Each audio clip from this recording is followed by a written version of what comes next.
Ah, very happy for him. Really Surprised good. you at all, or I mean, you were pretty tight with Tito while he was here. No, I mean, if you hire a Hall of Fame manager, it's probably a good decision.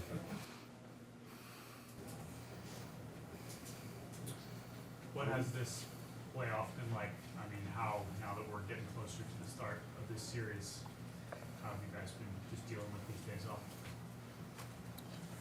I mean, it's weird. There's nobody in our clubhouse that has ever gone through something like this before, so we're figuring it out as we go. But based off of how, we've competed and prepared the last few days, I think we're more than ready. Obviously, we're rested. It's fun to compete against ourselves, but we're dying to go compete against the rest of the world, and I think we're right where we need to be going in tomorrow.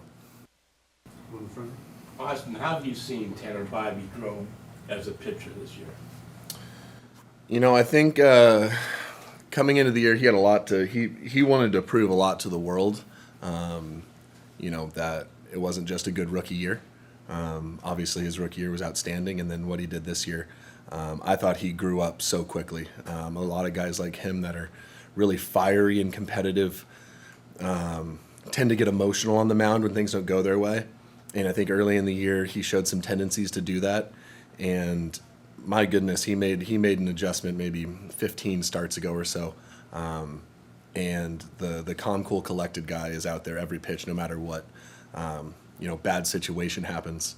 The way he responds to adversity looks like a 10-year vet out there. Austin, you were on a team last year, or around a team last year that caught fire at the right time and just sort of steamrolled through the postseason. Detroit obviously is riding a lot of momentum and is hot at the right time. What's it like in that environment, in that clubhouse, and what kind of challenges does that present to you guys who've been sort of waiting back and waiting to take them on? I think that's one of the biggest challenges of getting that first round bye is you're playing against a team that just won a playoff series. There's nothing there's no bigger momentum you can have than coming off a playoff win. We know the Tigers have been hot for a long time now. It's not just a playoff win; like they've been the best team in baseball for a long time.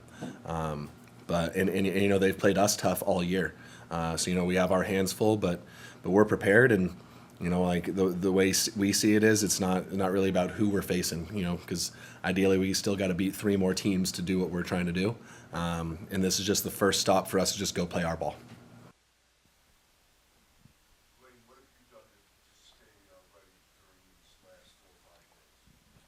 Yeah, I think we gotten a lot of good advice from guys who have been through that situation before, and just trying to do the best to get keep the body ready to go. I think it's important to keep your feet and legs fresh, and kind of make it like you haven't stopped playing games. So that's kind of what we've tried to keep doing. Did you talk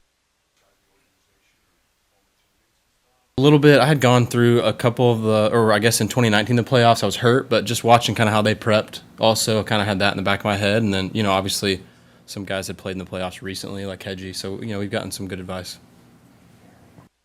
This team was playing well before you even got here, and then you're joining a team that had already kind of hit its stride. How challenging were those first few weeks for you to try to kind of fit in and just get your own rhythm? Yeah, it was tough. I feel like this team has done a good job of accepting me and making me feel like I kind of belong here. So that was refreshing after the first couple weeks. So it feels like we're moving in the right path for sure.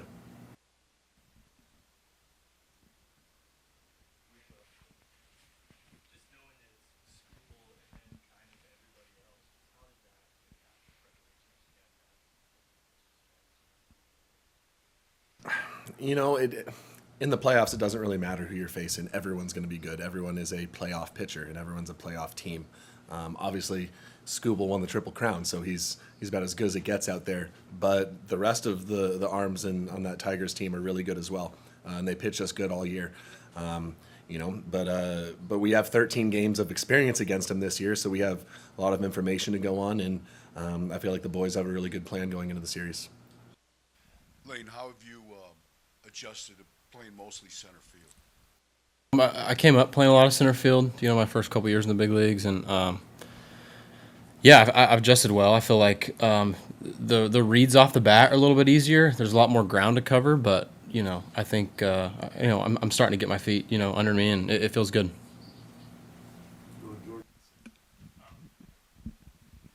Lane, you mentioned 2019, but as you prepare to, play in your first postseason, do you have any postseason memories growing up, or is there something specifically that you're most excited about in playing in this environment?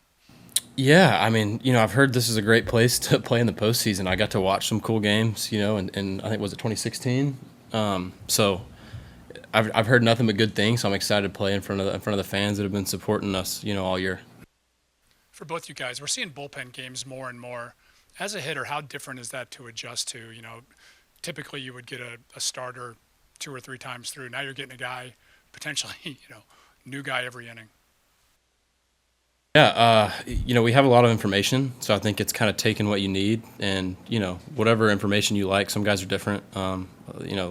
Just knowing what kind of fastball and what secondary stuff, and kind of building a plan around that is, I think, the most important part. And not kind of changing that as the at bat goes along. Kind of just going up there with a plan and rolling with it. You talked about having the experience of facing them 13 times already this year, but you haven't faced them since the end of July. It's been almost 2 months, and they've had some additions. They've a couple of new arms in the bullpen, new shortstop that really have come on over this last stretch. So is there anything different in the preparation for guys you haven't seen yet? I mean, when we're going over their hitters or any pitchers that we haven't faced, like we have to use a lot more data instead of experience. So, any of the arms or the hitters that we face throughout the year, we have a lot of at-bats going off of that. And so we're going to, use that more than anything. But the other guys, it's just like a normal season where, you gotta have some type of plan off of the numbers and the data that you get, but then also just relying on strengths. So it's like, with our pitchers, like we're going to lean on our pitchers' strengths and what makes them great. That's what we did all year. And then as hitters, like I think it's the same thing. Like there's not too many different plans to have in the batter's box, and our team does a really good job of, staying true to themselves and what our identity is. So like no matter really who we're facing, the plan doesn't really change off of like what you're looking for.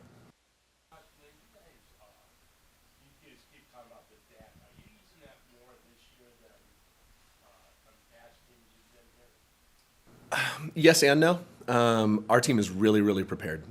From our coaching staff and up top, we have a lot of guys that work really, really hard to, find ways for us to have an advantage in a game or in a series. But I think one of the things that makes us great is we don't rely on it. We still go play baseball. When it comes to our, I know from the catching side, Bo and David and myself, we're watching the game. I think that's one of the things that gives us an advantage is there's a book for everything. There's a number and data for everything, but trusting what your eyes see in the game is the real information that you want to lean on. And I think our group does a really good job of that. Is there more data that you're being fed this year than in the past? Yes and no. There's some new things, but also no. It's very similar. Lane, since I've asked Hedges so much about the bullpen, I was going to ask you, since you're as close to that door as anybody else when it opens up, what kind of comfort level does it give a team when the bullpen is as consistent and as dominant as this one has been?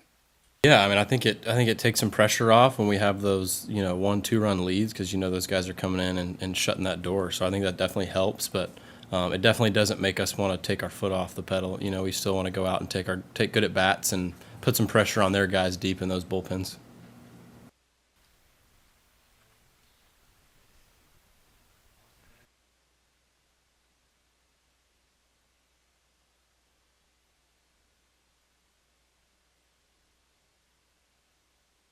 Stephen, with them, right now it doesn't look like they've named a starter for Saturday.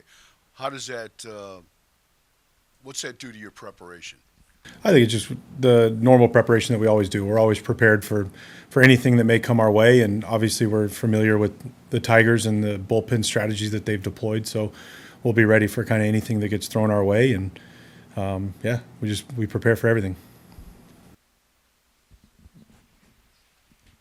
What's the anticipation been like this week? Does this feel like it's been the longest week ever, just trying to build up to what you guys have been working towards all season? Yeah, I think it's obviously it's been great for our guys. It's been great for them to get the rest, the preparation. We've been able to really go over some little things and get everybody excited. And it was kind of interesting the first 3 days not knowing who we're playing, so there was no direction, especially for me. It felt like the first few days of spring training where I don't know what to do with my hands. But then once we found out we were going to be playing Detroit, it was time to kind of bear down and start preparing. So the guys have put in a great week of work. They've worked really hard to make it as game-like as possible, so we feel really good going into tomorrow. Stephen, how have you seen Tanner Bibee grow this season to give him the ball in game one? Yeah, I think Tanner from the beginning, he had a great year last year, put himself on the map, and then kind of went through some early season, I'm not going to call them struggles, but kind of had a few hiccups for the first time in his major league career. And really since then, he's bared down. He's competitive. This kid wants the ball in big moments, and Tanner wants to be the guy. He believes that he's a number one, and we do too. And I'm really excited to see him showcase that in the playoffs. Steven, you mentioned, how weird it is not knowing who you're playing. How quickly does that start? As soon as Detroit gets that last out, are we on the phone immediately starting those meetings, or do you take at least a couple hours to digest before you dive in? I don't know if you've had any time to digest anything over the last 7 months. It's just continual. But, like I said, we were prepping for both teams, brain going in 100 different directions. But, once that final out happened in Houston, we were able to really put the focus into that. And our team, our group, our coaching staff, our front office analysts, they've done a phenomenal job preparing for our games all season long. Our cadence doesn't change. Everything stays the same of how we've done it all year long. And we know the Tigers really well. And so this is going to be a really fun series to watch. Stephen, your predecessor, his name escapes me, is back in baseball. I just wanted to get your thoughts on Tito being hired by the Reds. I think it's great. Tito obviously is somebody I've looked up to. He's helped me tremendously this year, and to see him back in baseball, we want the best people working in baseball, and Tito's definitely one of them. Surefire Hall of Famer. The Ohio Cup's going to be a much bigger deal now. But I think I couldn't be more thrilled for Tito and for the Reds. They're getting a good one. Obviously, you all know that better than I do. But like I said, when the best people are in the game's a better place. So I'm really excited for Tito. Stephen, you mentioned locking in after you found out it was going to be Detroit and the hard work and the preparation and everything that's going in. We just spent a couple minutes in the clubhouse there, and it's as loose as we've seen it in a while. The guys are active and vocal and talking. Just how happy does that make you feel just to know that they're working hard but also feeling good about themselves right now? That's who this group is. They've been the way all year. They hold themselves to that. It's have fun. We've treated every game like a playoff game. You heard Hedges say it. You heard David say it. You hear the whole team say we've treated every game like a postseason game. That's how we've managed it. That's how we've coached it. It's one day at a time. And we just need to keep our same cadence, and we'll go for it. And our guys are going to have fun. This is an opportunity. We talked about the hard part's over. Navigating 162 games and finishing, winning your division, the hard part's over. Now go have fun. Let's go compete. Let's go be who we are, and let's show the world who we are. How do you know when you're done preparing? Like, will you say at 7 p.m. tonight you're closing the textbook, or will you fall asleep at 3 in the morning watching video of Tyler Horton? Holton. No, I mean, we have our coaching staff might be doing that for me, and until I see their lineup and who they're pitching and their roster, my work's not done. So it's you got to see, and then you're always learning and you're always watching. So I don't think the work ever stops. But I should be able to go to sleep tonight, and I'm excited. It's like Christmas Eve. Tomorrow's the day we get to go.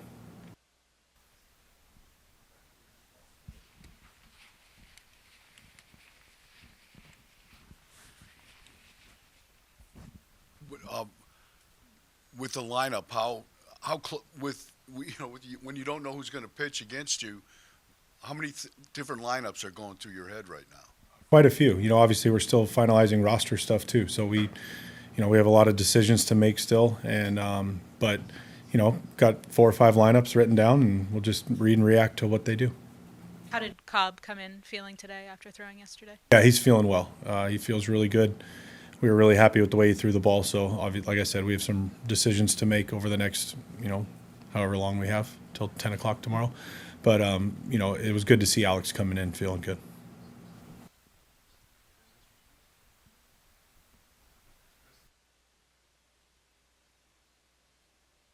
Tanner, you faced the Tigers, I think, July 29th. At that point, they're like 5 games under 500 and 14 games out. I know you have a lot of respect for them. But, Yeah. do you expect to see them here? I mean, you always think that throughout one point of the season, a team will get hot, whether it's a short stretch, a long stretch. So I think they were kind of playing baseball, trying to find who they were. I feel like their identity, and when they finally found their identity, they really kicked it into gear.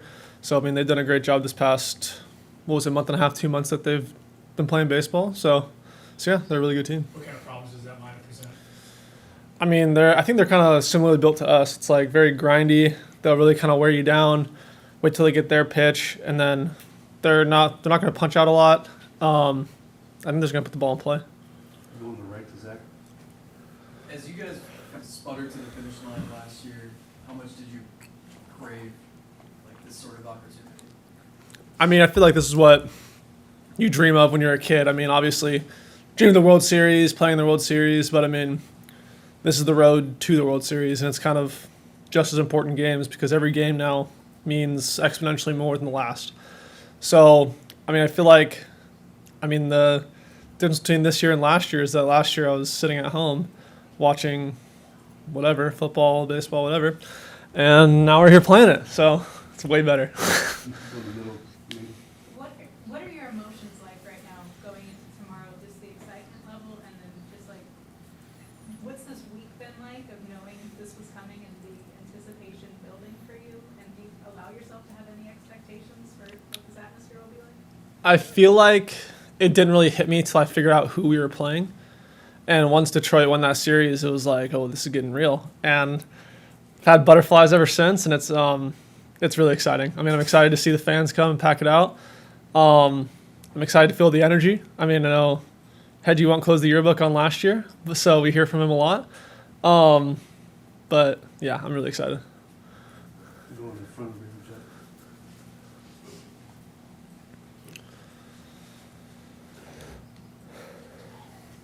So you just mentioned butterflies. Will you be more nervous? Do you get nervous before a game in the regular season? Yeah, every start. And it's so low. Will you be more nervous in this playoff atmosphere?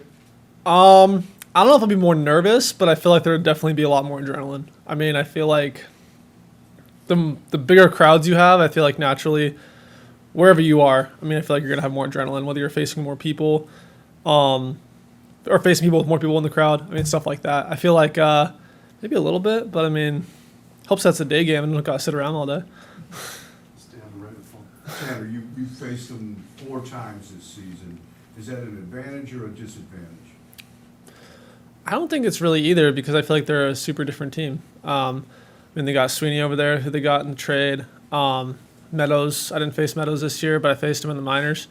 Torkelson's been up and down, but I feel like they're a very different team. They had Canna, Ursula before. It's a very different team. So I think, I've faced them, they faced me. I feel like it's not really a advantage or disadvantage. Mandy in the middle. Do you remember how old you were when you first had a dream of like pitching in playoff baseball? I mean, definitely single digit age. I'd probably have to be like 5. I mean, I feel like everyone in the backyard was like kind of under your breath, like 3-2, 2 outs, bases loaded. I feel like everyone went through that. So I feel like ever since I was like 5 years old, probably did something similar to that. Any answer, Tanner? Yeah, we'll go Paul. Tanner, the one game where, Vogt came out and left you in, what did that do for your confidence, and have you been a different pitcher since then? I think it only made me get a little more comfortable in, I don't want to say my role, but maybe just where I stood that day. I mean, rough start to the year, but I think that outing was definitely the turning point of my season at that point.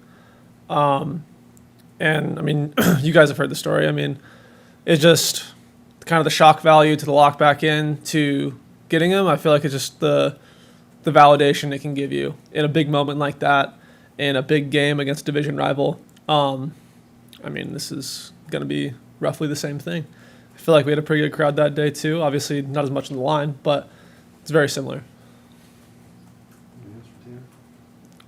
All right, Tanner, thanks for coming in. Thanks, guys.